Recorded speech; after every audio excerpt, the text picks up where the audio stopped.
Sekali lagi saya mengucapkan shalom buat saudara, selamat pagi buat saudara semua.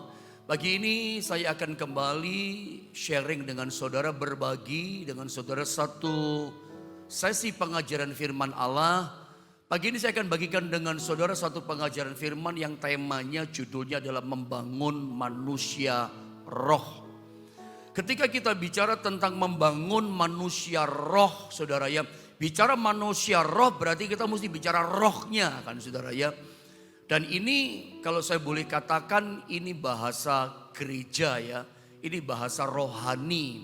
Ini bahasa profetik ya, manusia roh. Barangkali kalau orang dunia di luar sana, apaan tuh manusia roh gitu ya. Ini bahasa profetik, bahasa rohani ya. Allah itu roh adanya. Allah gak kelihatan, tetapi dia nyata, dia ada. Dia bekerja sampai hari ini. Kuasanya ajaib. Kuasa roh Allah, kuasa pribadi Allah gak kelihatan. Meskipun gak kelihatan, tapi dia bisa tolong kita. Ketika kita sakit, roh Allah bisa sembuhkan kita. Dia bisa buka jalan buat kehidupan kita. Dia disebut roh penolong. Jadi dia bisa menolong hidup kita. Percayalah bahwa selalu saya katakan sama saudara bahwa sesungguhnya dalam diri kita itu ada kuasa yang luar biasa. Dalam diri kita orang percaya itu tinggal ada kuasa yang tak terbatas luar biasa. Karena memang roh Allah dalam segala keberadaan kemahakuasaannya dia tinggal di hidup ini. Nah, untuk mengalami kuasa roh Allah, Allah yang roh adanya yang tidak nampak, yang kita gak bisa lihat. Tidak ada cara lain, kita mesti pakai cara yang sama, ya kan?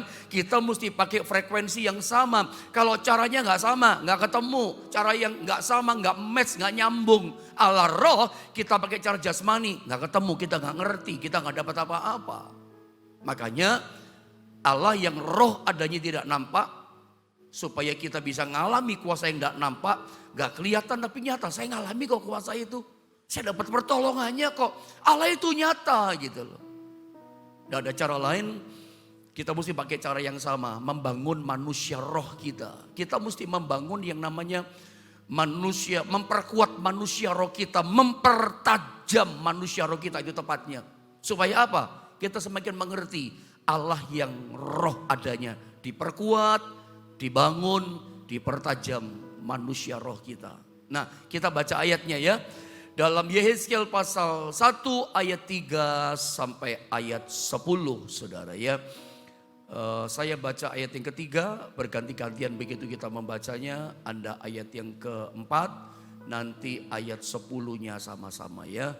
Ayat 3 saya baca dalam Yehezkiel pasal 1 begini kata firman Allah. Datanglah firman Tuhan kepada Imam Yehezkiel, anak Busi, di negeri orang Kasdim, di Babel, di tepi sungai Kebar, dan di sana kekuasaan Tuhan meliputi aku. Teruskan ayat yang keempat saudara. Lalu aku melihat sungguh angin badai bertiup dari utara dan membawa segumpal awan yang besar dengan api yang berkilat-kilat, dan awan itu dikelilingi oleh sinar. Di tengah-tengah api itu kelihatan seperti suas mengiklat. Saya baca ayat yang kelima. Dan di tengah-tengah itu juga ada yang menyerupai 4 makhluk hidup. Dan beginilah kelihatannya mereka. Yang pertama dikatakan mereka menyerupai manusia. Ayat yang ke-6 saudara terus. Tetapi masing-masing mempunyai 4 muka dan pada masing-masing ada pula 4 sayap. Ayat yang ke-7 ya. Kaki mereka adalah lurus dan telapak kaki mereka seperti kuku anak lembu. Kaki-kaki ini mengkilap seperti tembaga yang baru digosok. 8 saudara. Pada keempat sisi mereka di bawah sayap-sayapnya tampak tangan manusia. Mengenai muka dan sayap mereka berempat adalah begini. Sekarang ayat yang ke-9 saya baca. Mereka saling menyentuh dengan sayapnya. Mereka tidak berbalik kalau berjalan. Masing-masing berjalan lurus ke depan. Nah ayat 10 mari sama-sama kita membacanya. 1, 2, dan 3. Muka mereka kelihatan begini. Keempatnya mempunyai muka manusia di depan, muka singa di sebelah kanan, muka lembu di sebelah kiri, dan muka raja wali di belakang.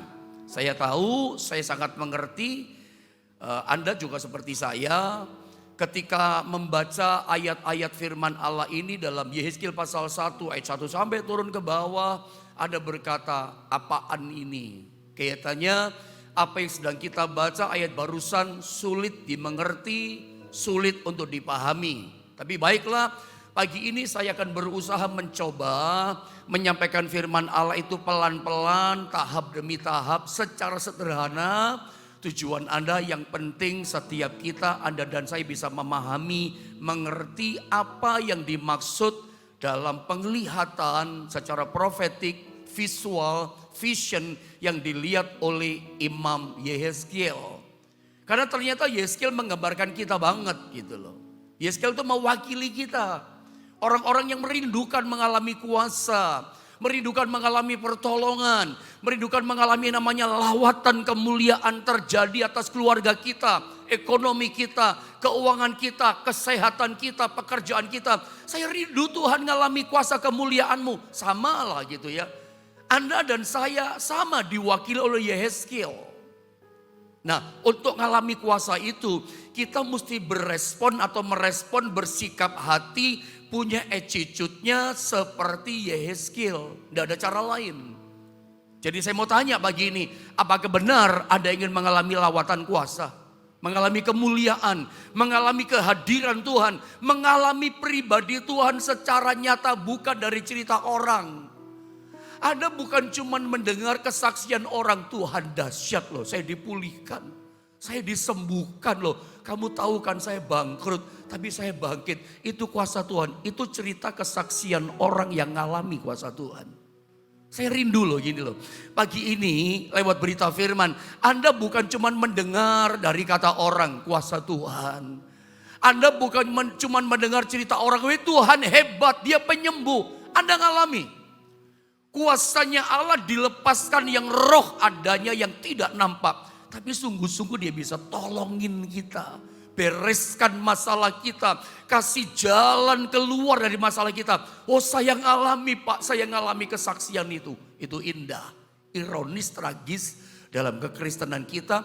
Kalau puluhan tahun jadi orang Kristen percaya kepada Tuhan ternyata hanya dari cerita orang. Hanya dari kata orang, kuasa Tuhan itu dahsyat. Ngalami, makanya untuk ngalami kita mesti punya sikap hati respon yang benar seperti Yehezkiel.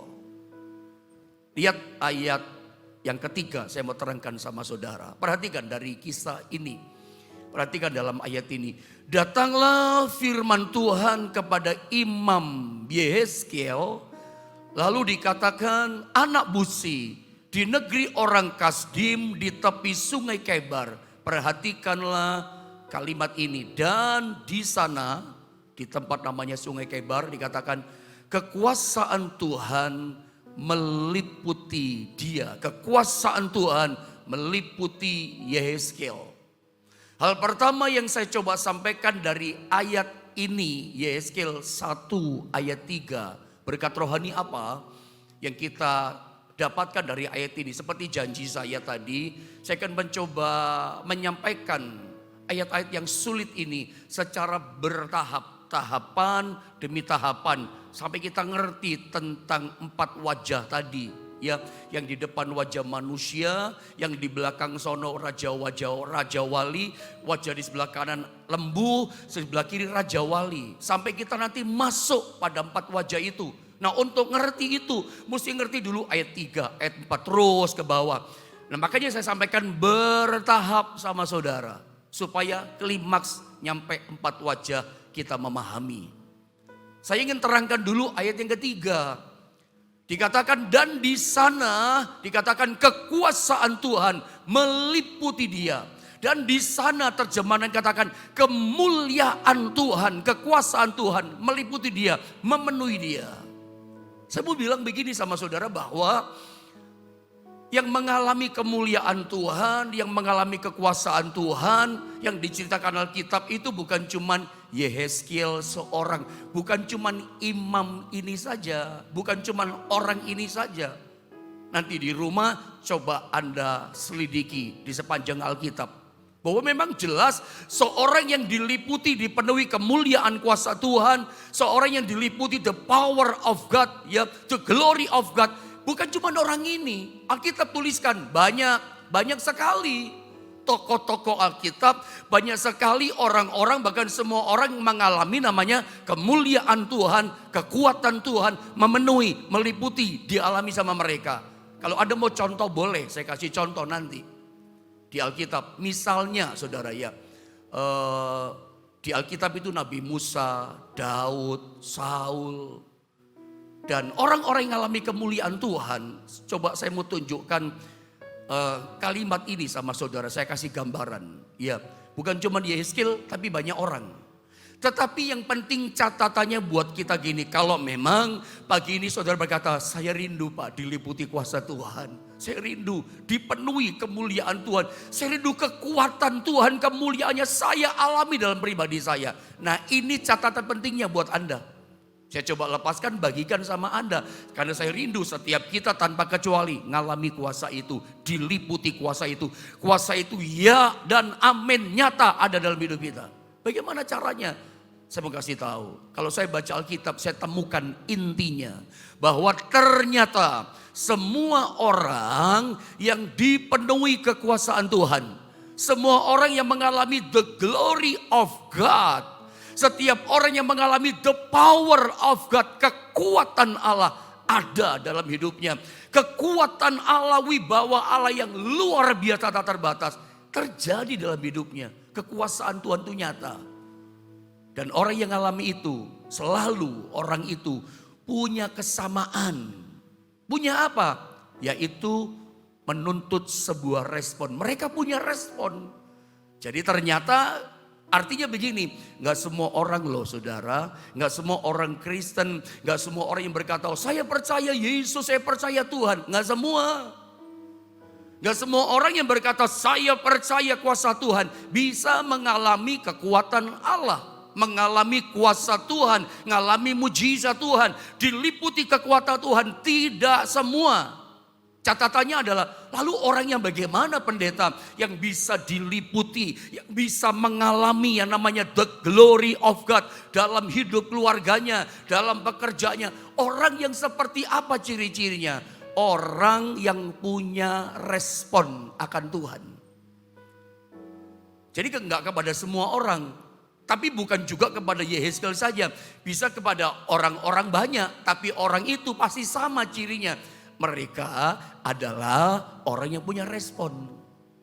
Supaya Anda mengerti, melandas. Saya tunjukkan contohnya. Bukan cuma Yehezkiel, termasuk Musa. Kenapa Musa ngalami? Orang ini punya respon. Respon itu seperti apa sih? Sebelum saya ceritakan kisah tentang Musa.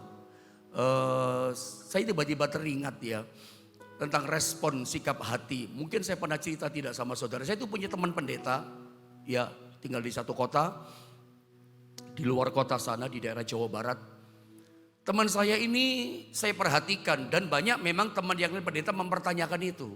Jemaat pun yang dia layani ada yang pernah bertanya juga sama dia. Jadi teman saya ini ya pendeta ini ketika dia duduk misalnya diundang di satu gereja, lalu dari tempat duduk di depan, biasa pendeta diundang di depan kursinya kan. Ketika dia melangkah maju ke mimbar untuk dia mulai menyampaikan pesan Tuhan, firman Tuhan. Dari tempat duduk itu dia pakai sepatu. Tapi begitu dia mau jalan, sepatunya dilepas, dicopot sama dia. Dia cuma pakai kaos kaki. Maju ke depan di mimbar, itu gak pakai sepatu, gak pakai alas kaki. Cuman pakai kaos kaki saja. Satu kali ada teman tanya atau lebih tepatnya jemaat tanya, Om, Pak Pendeta, apakah kakinya Om kepanasan kalau pakai sepatu? Apakah AC di gereja kami itu kurang dingin? Teman saya berkata, oh enggak, AC-nya dingin sekali di gereja ini, bahkan sangat dingin. Bahkan teman saya berkata, kaki saya juga tidak kepanasan, lalu saya cepat sepatu, lepas sepatu, enggak. Tapi saya meresponi Tuhan, saya ingat bahasa teman saya itu. Dia punya bahasa gini, saya meresponi Tuhan. Meresponi bagaimana sih? Bagi dia, mimbar, tempat area yang di depan tempat dia melayani itu kudus. Rupanya walaupun dia nggak ngomong ya, rupanya saya tangkap begini, oh jadi teman saya si pendeta A ini rupanya niru Musa. Saya jadi ingat kisah tentang Musa kan, itu bentuk responnya dia. Dan saya mau katakan ya, Anda jangan ikuti cerita saya ini, itu kan teman saya pun nggak ikut-ikutan, saya pakai sepatu kok sudah di depan. Untuk masalah respon kepada Tuhan, saya pikir saya punya pendapat gini, respon kita kepada kehadiran pribadi Allah, rasa hormat menghargai kita akan kehadiran Allah, itu bisa berbeda-beda, tidak sama. Respon saya dengan teman saya pasti beda. Atau cepat saja deh saya tunjukkan tentang Musa. Kita langsung baca ayatnya ya.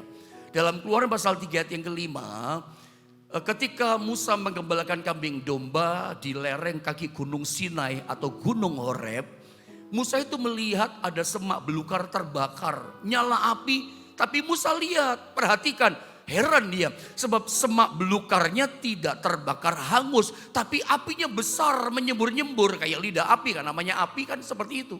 Musa heran, makanya dia mendekati tempat itu memperhatikan, pengen melihat dengan seksama. Ada apa ini?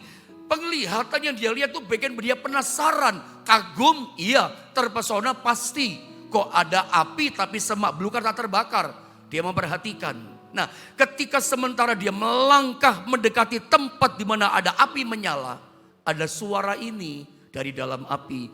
Keluaran pasal 3 ayatnya yang kelima. Tadi saya ngomongkan pelan-pelan, saya sampaikan supaya klimaks. Kalau nggak selesai sekarang, ya besok saudara ya. Tujuannya supaya ngerti puncaknya. Lihat ayat ini. Apa kata Tuhan dalam api? Lalu ia berfirman dari dalam api. Musa itu panggilannya spesial. Dia dengar suara Tuhan, bukan dari komsel. Dia dengar suara Tuhan, bukan dari nabi yang lain. Hai Musa, Tuhan bicara, enggak. Dia dengar suara Tuhan, pesan secara langsung luar biasa. Dari dalam api Tuhan bicara, dalam kehadirannya. Tuhan ngomong gini, janganlah datang dekat-dekat, kata suara Tuhan. Tanggalkanlah kasutmu dari kakimu, sebab tempat di mana engkau berdiri itu adalah tanah yang kudus. Lalu Musa meresponi kehadiran Tuhan. Dia lepas kasutnya. Nah ini namanya respon. Responnya kita nggak sama, tapi Musa meresponi kekudusan, kehadiran, the power of God, the glory of God. Responnya apa? Dia lepas kasutnya, sepatunya.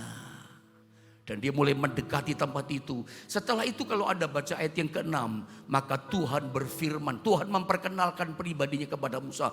Panjang Tuhan ngomongnya. Musa, Tuhan perkenalkan pribadinya. Aku adalah Allah Abraham, Allah Ishak, Allah Yakub dan seterusnya. Dan seterusnya. Oh mengalir itu pesan Tuhan. Mengalir itu perkataan Tuhan. Kapan? Dia semakin mengalami keintiman dengan Tuhan, kehadiran Tuhan. Ketika dia meresponi kehadiran Allah yang tidak kelihatan tapi nampak dalam api. Dia merespon. Kadang dalam ibadah pencurahan Roh Kudus kita itu gak ada respon. Dia dingin, dia cuek, baby. Termasuk ngalami pertolongan, termasuk kita ngalami the power of God, kekuatannya nolong kita. Itu hanya terjadi kepada orang Kristen yang punya respon. Kalau Anda jadi orang Kristen, ya percaya Tuhan gak? Oh saya percaya pendeta. Tapi ternyata rohmu dingin. Atau saya pakai sederhanakan, imanmu, tindakanmu dengan Tuhan, pribadi saudara dengan Tuhan itu dingin, cuek, bebe. Gak peduli sama Tuhan, bertumbuh puji Tuhan, gak bertumbuh ya sudah. Ada kendor kerajinannya, ada gak ada semangat untuk Tuhan, ada gak ada gairah untuk Tuhan, cuek, dingin saja. Reaksi saudara dengan kekuatan Tuhan, kemuliaan Tuhan, ya santai-santai sajalah. Nah kalau sikap kita seperti itu, sikap kita cuman biasa-biasa dengan Tuhan. Oh saya yakin dengan yang saya katakan, Tuhan juga pasti akan biasa-biasa dengan kita. Oh kita biasa dengan Tuhan responnya. Percayalah Tuhan pasti biasa. Kalau Anda ingin Tuhan yang roh adanya, dia hadir dengan cara luar biasa. Dia menyatakan kehadirannya dengan cara yang luar biasa spesial. Anda mesti juga punya respon yang spesial dengan Tuhan. Anda punya sikap hati manusia rohmu itu luar biasa juga dengan Tuhan. Dia pasti perlakukan Anda spesial. Tuhan pasti perlakukan Anda secara luar biasa. Karena Anda luar biasa dengan dia. Orang meninggikan Tuhan pasti ditinggikan Tuhan dalam hidupnya. Tergantung manusia roh kita. Makanya dibangun pagi ini manusia roh kita. Dikuatkan manusia roh kita. Ada banyak contoh di Alkitab. Dan semua tokoh-tokoh yang mengalami the glory of God. Itu semuanya punya respon. Itu bukan orang-orang yang dingin-dingin. Rohnya dingin. Itu bukan orang-orang yang rohnya biasa-biasa. Cuek baby. No. Ada banyak contoh. Misalnya Rasul Yohanes. Gak usah dibuka ayatnya. Nanti habis waktu. Ketika dibuang di Pulau Patmos. Ya, dia lihat Tuhan. Dia lihat Yesus. Alkitab katakan dia lihat kaki Dian pelita emas, di tengahnya ada Yesus berdiri. Anak domba Allah itu berdiri. Seperti apa dia berdiri? Dia lihat rambutnya putih metah. Dia lihat matanya Yesus bagaikan nyala api. Tidak ada loh Rasul hamba Tuhan melihat pribadi Yesus seperti Yohanes. Dia lihat jelas. Rambutnya putih bersinar putih metah. Matanya itu seperti nyala api. Suaranya Yesus anak Allah itu seperti desau air bah yang keras. Bahkan dari mulutnya keluar sebilah pedang yang sangat tajam. Yohanes lihat loh itu kayak ada pedang keluar. Tidak ada orang lihat seperti itu. Dia lihat kakinya seperti tembaga yang sedang dalam bara api perapian yang menyala. Kakinya itu tembaga merah tapi kayak dalam api. Tungku api gitu saudara ya. Dia lihat itu semua loh saudara. Bahkan dia lihat di dada Yesus itu ada sabuk ikat pinggang dari emas. Dan seterusnya coba Anda baca dalam kitab Wahyu pasal 1 nanti di rumah. Yohanes lihat itu. Lalu apa yang terjadi? Tersungkurlah ia. Dia gak santai. Menganggap sepi kehadiran Tuhan. Enggak. Menganggap biasa-biasa. Oh tidak. Ada banyak kita kan begitu kan, udah ditolong Tuhan. Ada sakit sembuh, ada lagi kesulitan, tidak ada orang bisa tolong saudara. Tiba-tiba teng ada jalan keluar. Apa Anda pikir itu kebetulan? Oh saya ketemu kenalan saya lama. Walaupun kenalan saudara, kalau dia nggak diputar otaknya, nggak didorong sama tangan Tuhan, dia nggak bisa ketemu sama saudara. Coba. Anda pikir itu biasa. Nah seringkali kita punya manusia roh. Allah itu roh, untuk memahami Allah roh yang hadir menolong di tengah-tengah kita. Manusia roh kita mesti dibangun, punya respon, peka sama Tuhan. Anda jangan anggap biasa, menganggap sepi pertolongan Tuhan kayak tidak ada apa-apa. Cuek, dingin-dingin sama Tuhan. Ya sekali ditolong, kedua belum tentu bahkan Tuhan gak mau tolong kita. Semua orang yang mengalami the glory of God, mengalami the power of God, hadir dalam kemahakuasaan Tuhan. Itu semua orang yang ditulis Alkitab, orang yang punya respon. Rohnya merespon, langsung tersungkur sujud di hadapan Tuhan. Terima kasih Tuhan, kau luar biasa dan seterusnya. Bukan cuman Yohanes, bukan cuman Musa. Ada banyak sih contoh-contoh orang-orang yang mengalami seperti itu. Ya, di Alkitab setelah Daud mati, rajanya diganti sama Salomo anaknya. Zaman Daud itu ada namanya pondok Daud atau kemah Daud. Ada tabut Allah di situ. Lalu anaknya Salomo jadi raja, dia bangun bait Allah yang megah, emas semua dindingnya itu. Lalu tabut Allah, tabut perjanjian, lambang kehadiran Allah dalam perjanjian lama, dipindah sama Salomo dari Sion kota Daud, dari pondok Daud, dipindahkan di bait Allah yang dibangun sama Salomo. Anda tahu hari itu ketika mereka beribadah pertama kali di rumah Allah, atau istilah kita ditabiskan itu bait Allah, itu penyanyi semua nyanyi dengan sungguh-sungguh. Itu ada ayatnya sih, coba saya tunjukkan ayatnya ya. Multimedia tolong lihat dalam 2 Tawari pasal 5. 2 Tawari pasal 5 supaya enak saya baca ayatnya maksud saya saudara ya. Bertahap saya sampaikan sama saudara kisah ini. 2 Tawari pasal 5 ayat 13 sampai 15. 2 Tawari pasal 5 ayat 13 sampai dengan ayat 14. Perhatikan ya. Mari saya akan membaca ayat ini buat setiap kita. Lihat dalam ayat ini saudara ya. Lalu para peniup nafiri, jadi udah udah dalam bait Allah nih ya. Tabut Tuhan udah dipindah di bait Allah Salomo. Lalu terjadi peristiwa ini, orang-orang di dalam bait Allah. Lalu para peniup nafiri, kalau sekarang pelayan musik ya, dan para penyanyi, para pemuji Tuhan, singer dan worship leader, dan kita semua penyanyi di gereja, kalau zaman sekarang, itu dikatakan serentak, secara unity, bersatu, serentak, semuanya serentak, gak ada yang dingin. Ya, unity, semua serentak, musik iya, sukacita dalam Tuhan, penyanyi juga dia memperdengarkan paduan suaranya untuk menyanyikan puji-pujian dan syukur kepada Tuhan. Mereka dikatakan menyaringkan suara dengan nafiri, ceracap musik ya, dan alat-alat musik sambil memuji Tuhan dengan ucapan. Ini kayak di gereja ya, bait Allah perjanjian lama ini ada nyanyian pujian. Ini kan diajarkan Raja Daud ya, sebab ia baik. Itu pujiannya, nyanyiannya. Bahwasanya untuk selama-lamanya kasih setianya.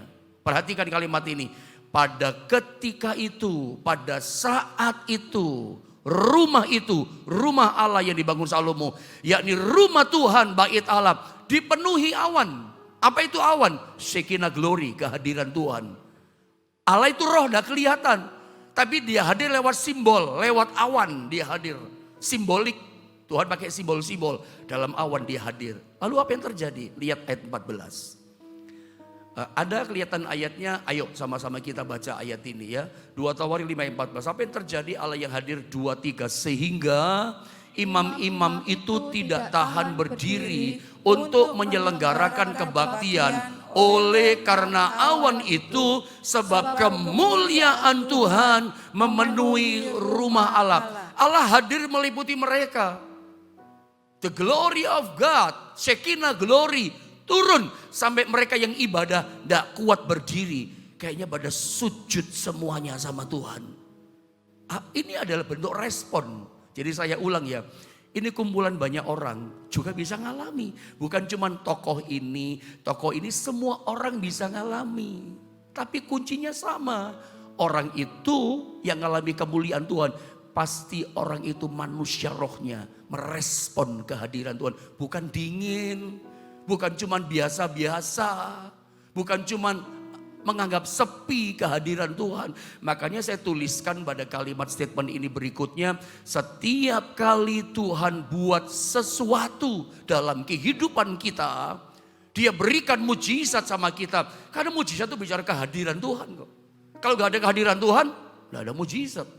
Berkat itu bicara kehadiran, kekuatan Tuhan, pertolongan Tuhan. Termasuk jawaban doa yang Anda minta, kesukaranmu ditolong. Semuanya sama kuncinya. Tuhan selalu minta respon kita. Tidak berubah. Makanya pagi ini saudara yang sedang mendengar firman Allah. Kalau engkau rindu ngalami tokoh-tokoh dari Alkitab yang saya sebutkan tadi, Musa kah, Elia kah. Elia itu juga tokoh yang ngalami kemuliaan Allah sama dengan Yehezkiel. Orang ini pun punya respon. Tidak ada di Alkitab orang yang dingin manusia rohnya. Dingin sikapnya sama Tuhan. Dia mengalami the glory of God. Dia mengalami the power, kekuatan daripada kemuliaan Tuhan. Nggak mungkin. Kalau Anda memperlakukan biasa Tuhan, Tuhan pasti biasa dengan saudara. Saudara dingin sama Tuhan, Tuhan dingin sama saudara. Tuhan ikuti irama hidup manusia roh kita. Tuhan ikuti ritme iman kita seperti apa. Tuhan ikuti. Anda coba tinggalkan Tuhan, Tuhan tinggalkan saudara. Tuhan tidak peduli sama kita. Kalau orang jauh dari Tuhan, yang rugi bukan Tuhan, yang rugi kita. Responi firman Allah ini. Tuhan, aku mau lebih sungguh-sungguh dengan Engkau. Dan pada tahap berikutnya, saya mau bawa saudara pada bagian ini. Bahwa Tuhan itu yakin percaya punya rancangan dalam hidup kita. Terlepas dari apapun yang kita hadapi pagi ini. Saya lagi susah Pak Pendeta, saya hadapi masalah. Saya lagi berduka Pak Pendeta, saya bangkrut. Atau Anda barusan ditinggal oleh anggota keluargamu. Saya lagi hancur Pak, sedih, susah, berduka Pak. Saya lagi banyak problem Pak, anak-anak saya Pak kena kasus, maaf ya, narkoba Pak. Saya nggak ngerti deh goncangan-goncangan badai masalah seperti apa. Atau Anda berkata, puji Tuhan Pak, saya sedang sukses hari ini Pak, lagi jaya-jayanya Pak, lagi naik daun. Kerjaan saya berhasil Pak, jobnya banyak, proyeknya luar biasa Pak. Berkat Tuhan luar biasa saya alami pada hidup saya. Saya senang mendengar berita itu, saya bersuka cita. Anda menceritakan masalahmu, ada sedih. Saya gembalamu ikut sedih. Meskipun Anda bukan jemaat secara langsung yang saya gembalakan di kota Jombang. Tatap muka. Karena Anda kan ada banyak yang chatting juga ke saya kan. Menceritakan, bantu doa saya Pak. Saya punya masalah ini, saya punya masalah ini. Otomatis saya yang baca, yang dengar masalahmu, ikut juga saya sedih. Saya pun mendoakan saudara. Anda senang, saya ikut senang. Tapi dengarkan, terlepas dari semua yang sedang kita alami, diberkatikah, sukacitaka, lagi susah, lagi patah hati, lagi saat ini dalam kefrustasian, terlepas dari semua yang kita hadapi. Saya mau katakan, tetap tidak berubah. Tuhan punya rencana, Tuhan punya rancangan dalam hidup kita. Nah problemnya, masalahnya kita itu pada titik ini, kita sering tidak mengerti akan rencana Tuhan. Kenapa? Manusia roh kita membeli. Manusia roh kita lemah. Makanya pagi ini saya bicara pada bagian seri yang pertama. Ayo jemaat Tuhan yang saya cintai, bangun manusia roh kita. Manusia roh yang bergelora, manusia roh yang antusias cinta sama Tuhan. Antusias.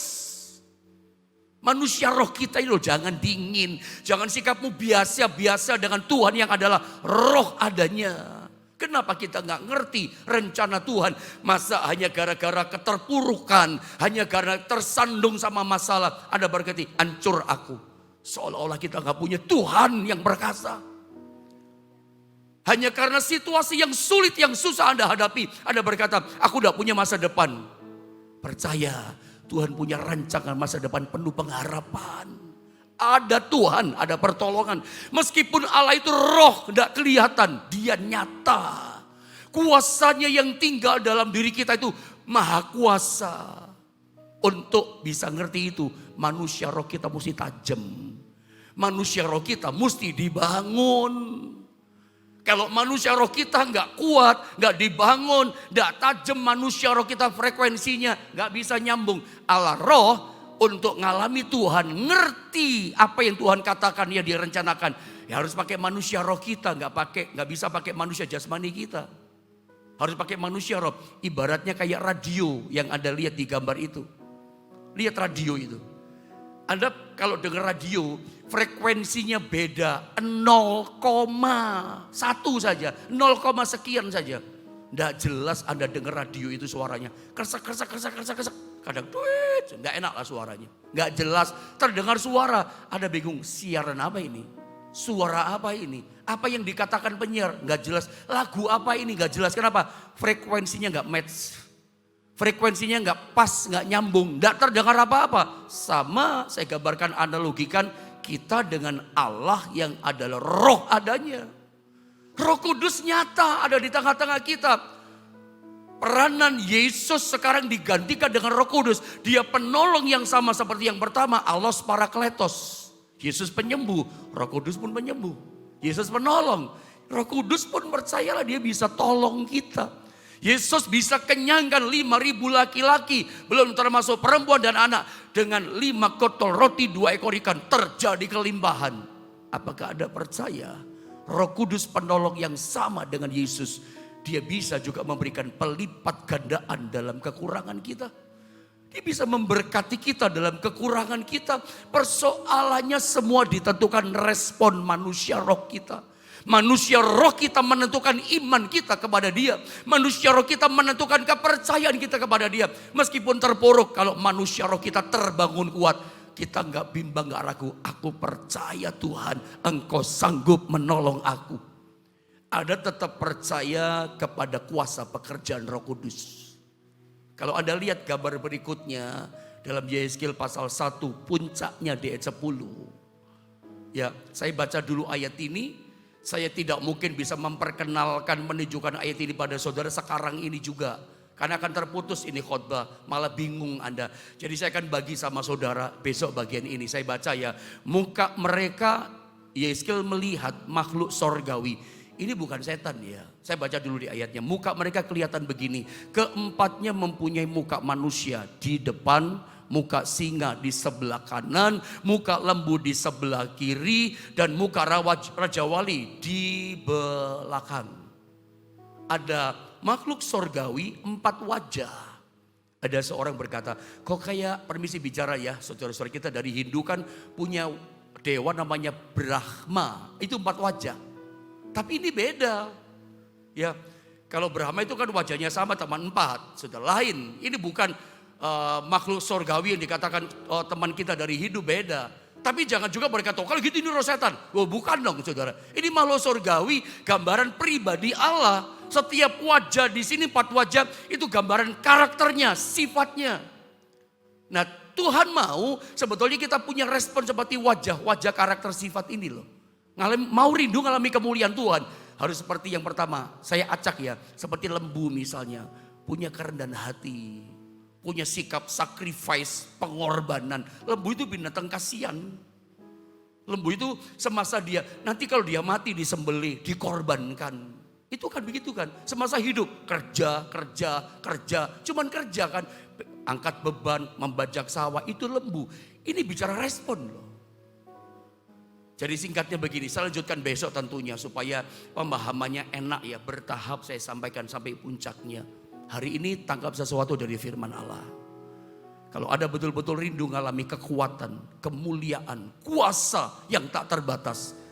Ada satu trigger pemicunya, Anda mesti punya respon yang sungguh-sungguh sama Tuhan. Jangan santai dengan Tuhan.